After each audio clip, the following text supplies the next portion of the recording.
Hey guys, it's TheFrXion here, Tank12, having to call me, I don't really care.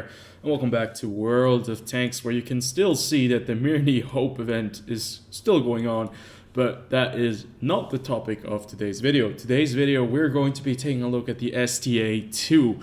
I recently checked some of my videos and checked my playlists, and I've seen that I made videos for 55 premium tanks, or at least those are the official reviews I made that I also put into the review section.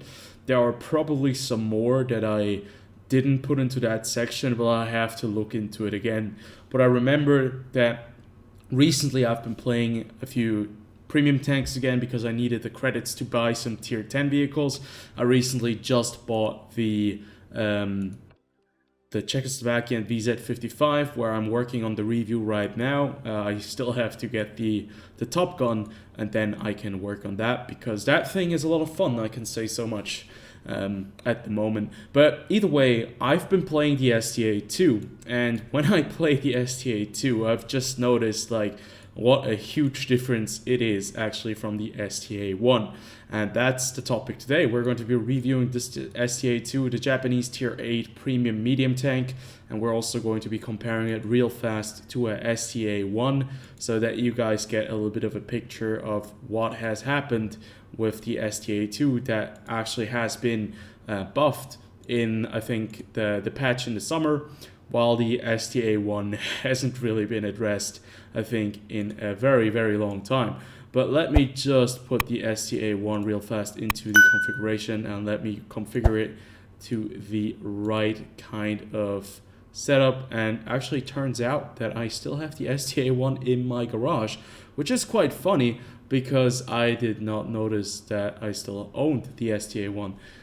So let me just see if I can see it in my garage. Oh, that is very much the case. The STA-1 is still in my garage, which is perfect for this kind of comparison. So let's return to the STA-2. So basically, the STA-2 is... the STA-1 was actually a vehicle that was built, and the STA-2, I think, was as well. The thing is that it turned into the project, into the Type 61 project. They have all kinds of different names, and it depends on what kind of name they picked. And, you know, there are different names for these vehicles, but the STA-2, I think, did exist. We can also check the vehicle details real fast just to see if they... Well, okay, they said a total of 2 prototypes were built, so yeah, they kind of existed. Let's put it like that. The STA-2 comes equipped with a 90mm gun that's basically identical to the STA-1.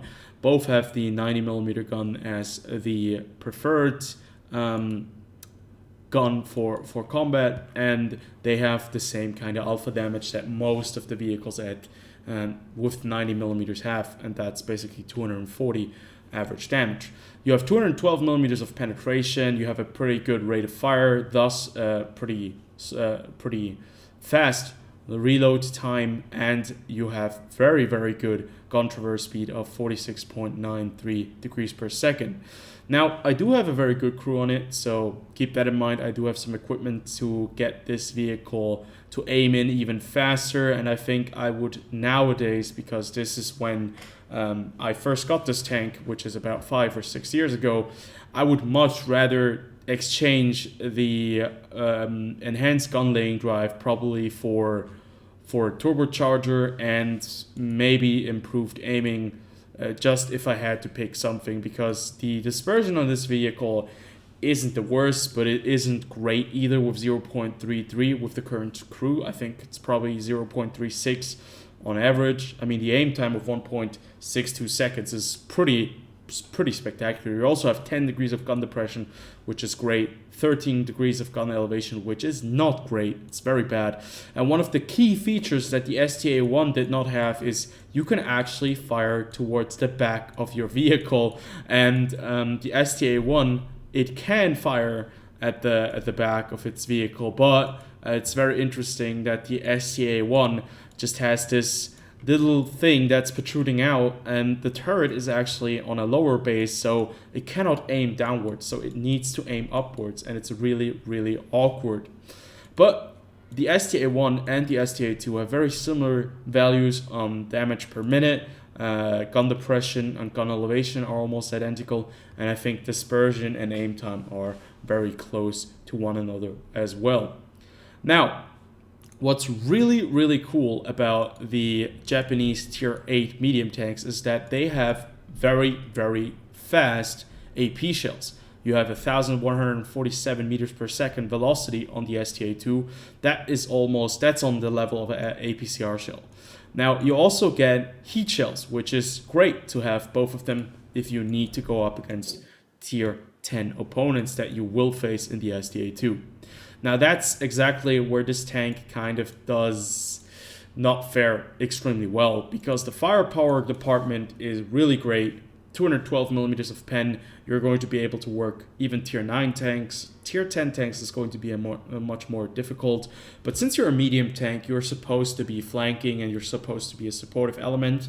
And what this tank really can do is that it can provide quite a bit of support from the second line, because you don't want to be in the first line with this vehicle because it only has 45 millimeters of armor at the front, 70 on the third at the front, 60 on the side, 35 on the side of the hull, 25 on the rear, 35 on the back of the turret. So basically this is a tank that is very, very, very much the target of high explosive shells, and you have to be really careful when you get lit up. You will not survive very long.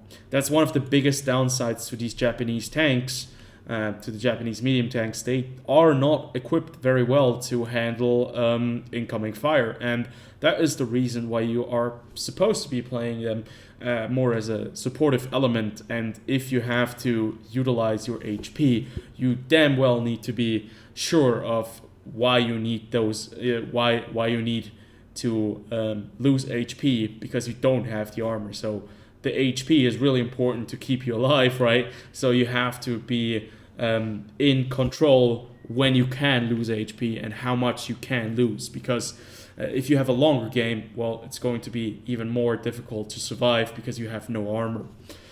But this tank is very light, so do not get rammed. It has 650 horsepower engine in this tank, so you can actually be quite fast. The specific power to weight is pretty good with 18.92 horsepower per ton. You have a top speed of 55 kilometers per hour and top speed of reverse of 23 kilometers per hour, and you have a great reverse speed of 52.15 degrees per second. Now, this is the thing that really offsets this vehicle from the STA-1. The STA-1 does not have that mobility. The STA-1 is rather sluggish and slow with the 45 kilometers per hour, and also the traverse speed isn't as great. So when you are running the STA-1, you really need the turbocharger. You really need that turbocharger to be able to get from point A to B. With the STA-2, you don't really need the turbocharger because this tank is probably, I think it's lighter. No, it's like the STA-1 is actually, it's basically the same weight. They have the same engine power, but somehow the STA-2 gets 10 kilometers per hour more, which is basically just the benefit of it being a premium tank. So yeah, that's the way that Wargaming started, offsetting, making the standard tanks worse than the premium ones. And yeah, the STA-2, I think it was one of the buffs to get it a bit more top speed. I think it was 50 kilometers, but still that's 5 kilometers more than the STA-1. So basically, this tank has the mobility that the STA-1 lacked, and it makes this tank so much more flexible because they have the same amount of armor, basically. They have everything on the same level, but the STA-2 just has that mobility that will give it an edge in basically every sense of the word in every game, because it can just run away from engagements and it can reposition itself in another place. Now, concealment-wise, this tank is actually not too bad. It's not as huge as other medium tanks, and it can stay concealed quite nicely, especially if you have a crew that is trained a bit. And spotting-wise, this tank actually has a pretty damn good view range. 400 base. If you do train your crew, you can get all the way to 430 meters view range without optics or anything like that. So that is pretty damn cool to see. So all in all, I think this tank, like most of the statistics and the characteristics now, after they've reworked them in the summer, this tank looks pretty damn good. The only thing it lacks is the survivability aspect, so it does not have armor. That is one of the things that is kind of the meta now, fast medium tanks with armor. You will have to play this very consciously, that you have to be somewhere where you can be protected from incoming fire. Thus, you should not be the first tank rolling into a position, but having the mobility, you can always be one of the first tanks there, and you can support. Just look that you are not the tank that is being targeted. What can probably benefit you a lot more is to be the second line, where you are not with the first charge, but with the second line coming in and supporting them when they are already fixed in battle. Now that requires a bit of skill, that requires reading the map, that requires being able to see when to strike and when to fall back. I think it makes it a lot more interesting to play a medium tank that is like this, because the benefit and the reward in the end is a lot higher, because you really need to read the situation, or you need to be in a Zerg. If you're on your own, you're not going to be surviving very long. You're not going to have a good game. If you get lit up and you're the only tank there, you're going to be dead very, very quickly. So let's jump into a gameplay and see what this tank is capable of, and where the weaknesses definitely lie in the match, and then we can see what you might get with the STA-2, and we'll have a final verdict in the end. So I've decided this time around to show you guys two gameplays, which is kind of not really the truth. We're just watching the very first part, a very small part of a game that I had, just to show something very specific, and then we're going to go into the real gameplay. So hopefully this is not too long, but I think this is really important. So right here we're playing the STA-2 as a top tier 8 vehicle against tier 6 tanks, and we are on the North American map, or Live Oaks. The thing is, right here, when you're in top tier against tier 6 vehicles, you have all the advantages, right? That's really great. You can basically not have to worry about any of your shots not penning, because you have 212 millimeters of penetration, where tier 6 tanks usually don't have a lot of armor. And you can see we actually bounced, so that was a bit of an awkward moment to say that at that time, but still, I think this is the place where you can perform the best. But what is very critical with the STA-2 is that it does not possess any armor. We have looked into the characteristics of the armor on this tank, and it's really, really important, because the playstyle depends on the armor that you have on this vehicle. So if you have a lot of armor, you can be a lot more aggressive and flexible, but if you don't have a lot of armor, well, your HP is basically all you have. So this is just a prime example of us pushing with a couple of other light tanks and medium tanks the few vehicles that were here, and we have already dealt 1,000 damage. Everything has been going well, and we've been able to utilize that very nice rate of fire, and you can see you have all the advantages of a tier 8 against tier 6 and 7 tanks. But as you can see right there, look at how quickly you can lose your HP. Now this tank, obviously I just got shot at from the side, but in that short time where I was driving up this slope up here, which wasn't very clever to begin with, yes, I agree, but as a tier 8, you wouldn't expect to get annihilated as quickly as it happened right there. The thing is, obviously I was shot at from the side, so the side armor on any vehicle is not going to be particularly thick, but you can see that this tank does go down very quickly, because your frontal armor is only 45 millimeters thick, your frontal turret is only 70 millimeters thick, so you will not bounce anything. If you are the focus of anything, even at tier 6 and 7, you're going to die. That does happen in other games as well, where you do have a bit more armor. This was a bit of an unfortunate situation, because we had like 4 guns pointed at us and every single shot hit us. But still, this is why this tank is not a frontline vehicle, because that lack of armor, the HP that you have, which is I think 1,420, which is still great, that's basically your armor. Your mobility and the HP that you have those are the things that protect you from going out very quickly. And if you don't pay attention, if you play like me because you're at tier 8 and you expect to be like the carrying vehicle, you have to be very careful because, as you can see right there, they annihilated us. So sometimes it's better to be a bit more careful. You have to be cautious when you play this vehicle. You need to know when to go, when to hold back, and when to not push. And I think this is a perfect example of where I just got too carried away because I'm in a tier 8 tank. And I thought, well, it doesn't matter. I'm just going to go over there because I'm fast enough. I can get up here. What is going to hurt me? I'm going up against tier 7 and tier 6 tanks. Turns out everything can hurt me very, very quickly. And I did get that message and I did learn that lesson very, very quickly when I started playing the STA-2. So this is very important. This tank does not have any armor, and that means that everyone is going to be shooting at you once they spot you, because we humans prioritize targets that do not take a lot of skill to take out because it's very easy, and it makes a lot of sense. Take out the tanks that you can take out the quickest, and the STA-2 is certainly one of those tier 8 tanks that can die very quickly. One of those medium tanks that you can just shoot anywhere and take out very quickly.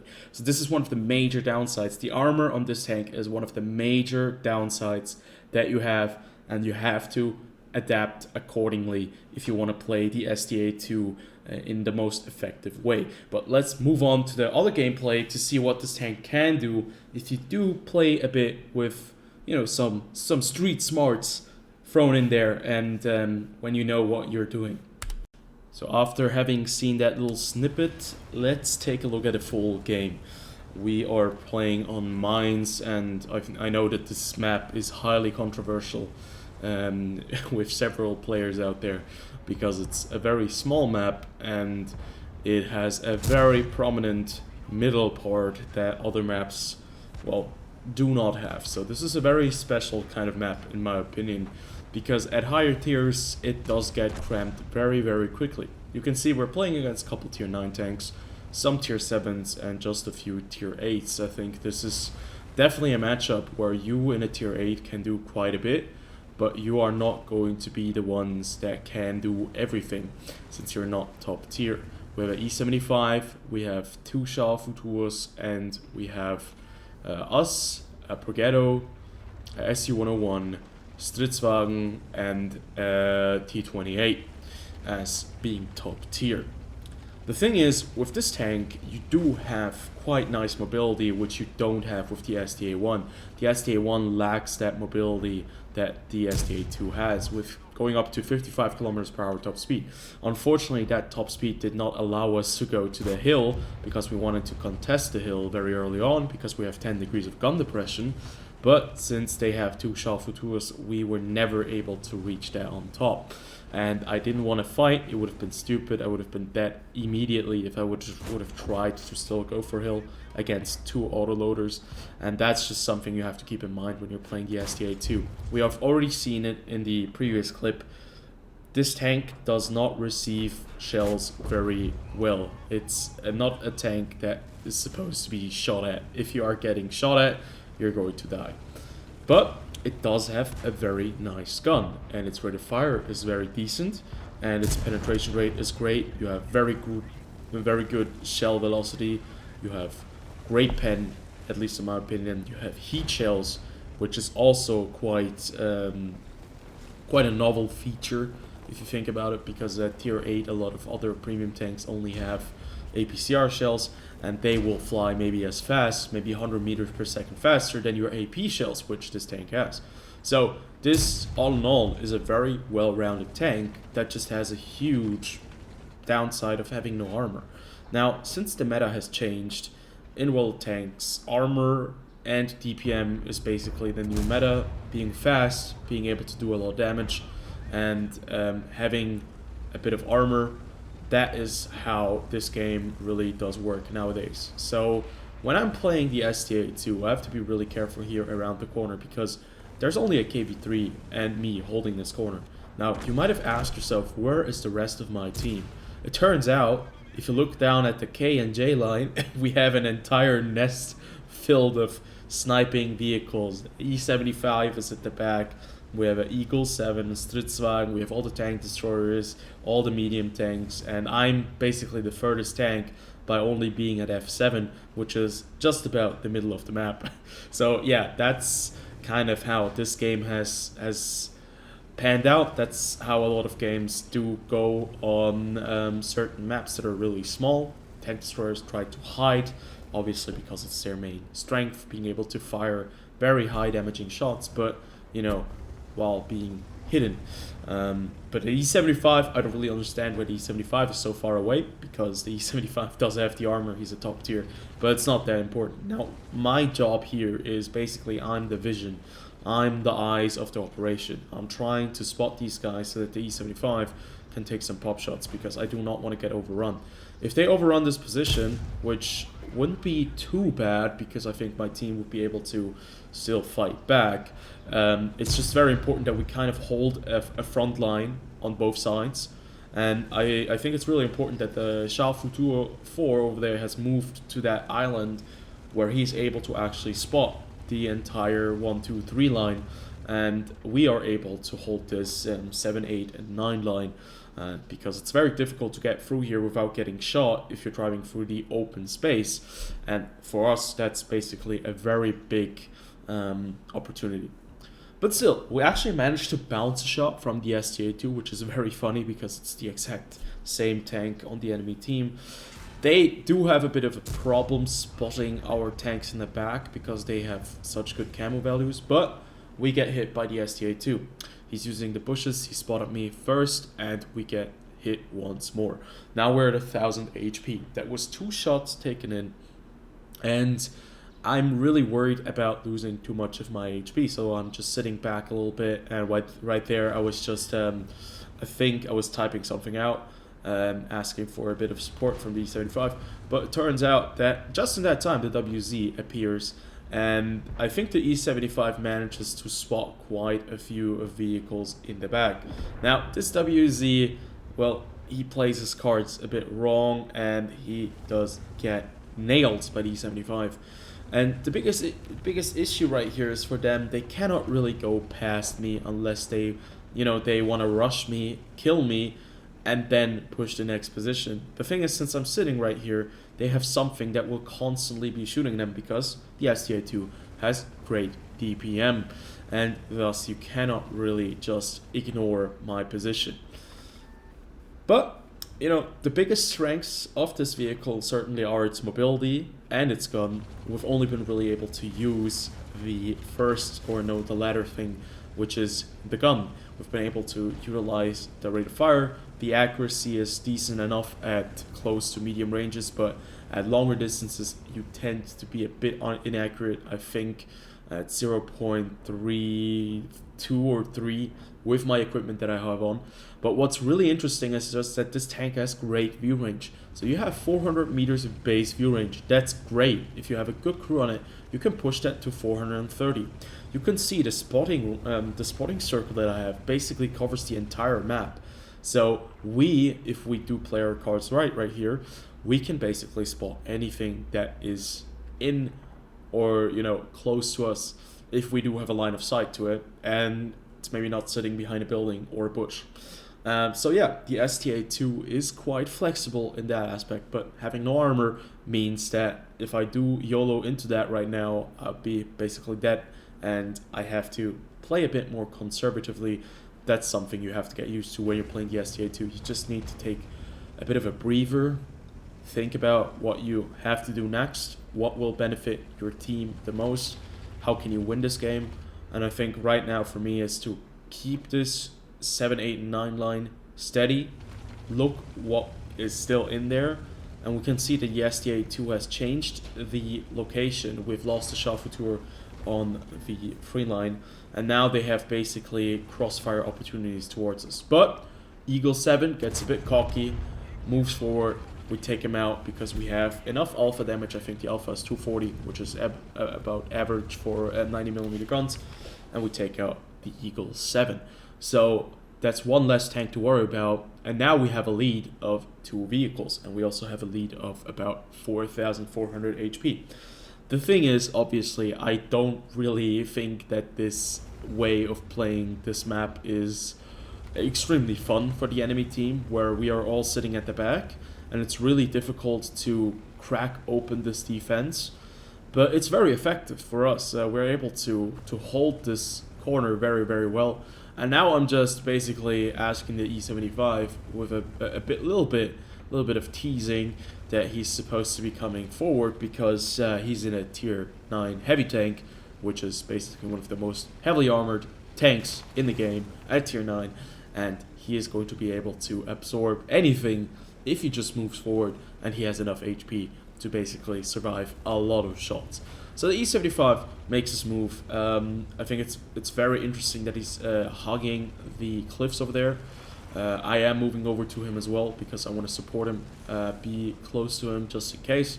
He doesn't have the best DPM, and we are certainly more of like the supportive element. That's basically how you're supposed to be playing this tank. If you're not on the second line, you're supposed to be supporting other vehicles. Right there we spot a Jagdpanther sitting on the bushes. He misses us, and we have to be very careful with the STA-2 over there, but the STA-2 has opened up on the 75, and he doesn't really care about me. We take out the Jagdpanther, giving us a damage total of 2000 damage with this vehicle, and we'll load it again for the STA-2. I think our E75 at this time has lost, he's lost about 50% of his HP. That's quite a lot. I think he was starting. He started something with 90%. I think when he came over. Obviously, the STA-2 did dig into him. Now our STA-2 manages to grow a pair, and he drives right up through the middle, and he engages the STA-2, which allows us now to actually use the momentum and go through the other side. And this is where the mobility of this tank really comes in. We can see that basically the enemy team has all but abandoned the 8 and 9 line, and they have completely spread out across the 1, 2, and 3 line according to the last spots. The only vehicle that we don't know where it is the WZ-111, which is a tank destroyer that is probably somewhere at the back of the map in its cap, or maybe on the 1, 2 line as well. The thing is, we have 653 HP. I think that thing does about 500 damage with a 120mm gun. So if he does hit us, if he has a very high roll with high explosive shell, he can probably kill us. But either way, we're moving in now because we can sense that there is a lot of damage to be had still. And, that's also one of those things. When you're playing a tank and one of those games is about to end, the DPM is really important. The gun handling is very important. We can see the WZ over there. He's sitting at the back. Unfortunately, we do miss him. But we have great aim time, I think 1.6 seconds or something like that. And we're waiting for the WZ to fluff his shot or turn his attention towards someone else, so that we can take some pop shots at the ML2. The ML2 right there, down in the splash. He doesn't really have a lot of ways out of that situation. And this is where you want to find yourself in the STA-2 or any other medium tank that has a decent rate of fire and mobility. You want to be behind those heavy tanks and get those juicy bits of damage. And we do about 600 damage to him, a bit more than 600, but he does punish us once with a 405 APCR shell. That really does hurt quite a bit. We load a high explosive shell just to, just for the sake of it, to be able to put one into his engine deck. Unfortunately, the Stritzwagen sits right there, and we only do 175 damage. But still, I think a very, very nice kind of turnaround in the end. We were completely pushed towards the corner of the map. I have to be honest, I don't really think that this is how you should be playing World of Tanks every single time, because that is a very boring kind of way of winning a match, at least for most of the players. But still, we managed to do 2,881 damage. I know a lot of the damage did come around when the enemies weren't just really paying attention to us. And that's basically what you want to be doing with this vehicle. You don't want them to be shooting you. The thing is, with the KV-3, that was basically, when we were defending that corner, it was a bit of a perfect symbiosis, because I was living off of him and he was living off of me because I supported him and I dealt some damage, so that he had a bit of a DPM advantage or a bit of a DPM support, and I basically had him as one of the main focal points where the enemies would shoot him because he's a tier 7, and thus they would think that maybe the tier 7 is easier to take out than a tier 8, but if they would have known that STA-2, or if they would have paid any attention, they would know that I had no armor and it would have been a lot easier to take me out of the game.